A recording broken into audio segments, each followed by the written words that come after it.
All right, today we're going to show you how to change the windshield wiper blade on a 2014 Toyota Tundra.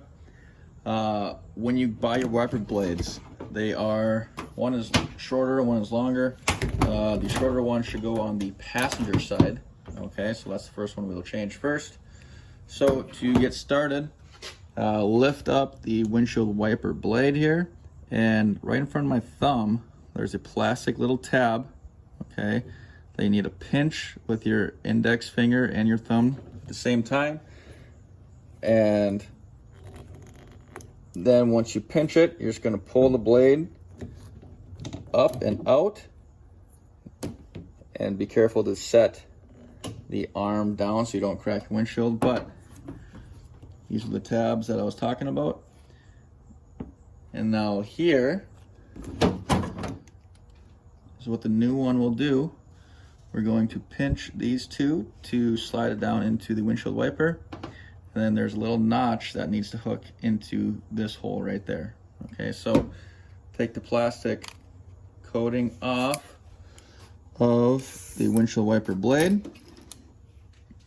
Lift up the arm. Okay, so if you can see this little ridge there, right where my thumb is, I am going to start off by notching it into that windshield wiper blade that I showed you. Push it down and pinch in the two plastic pieces until it snaps. And now you are all set to go.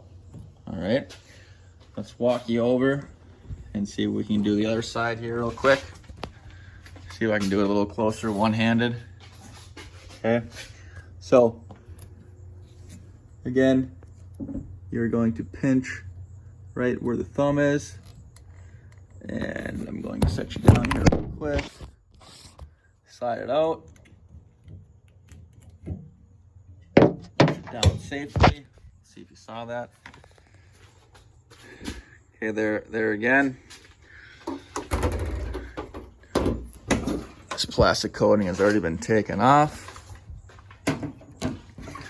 So I'm gonna raise this arm here.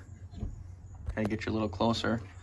So again, what I'm doing here is I'm going to put, focus, that curved piece into this hole, into the windshield wiper hole. And then I'm going to pinch the plastic pieces. See if we can do this one hand and try and snap them in. Okay, and then it should be good to go. Nice and down easy. That's how you change your wiper blades. Pretty simple. Let me know if you have any questions.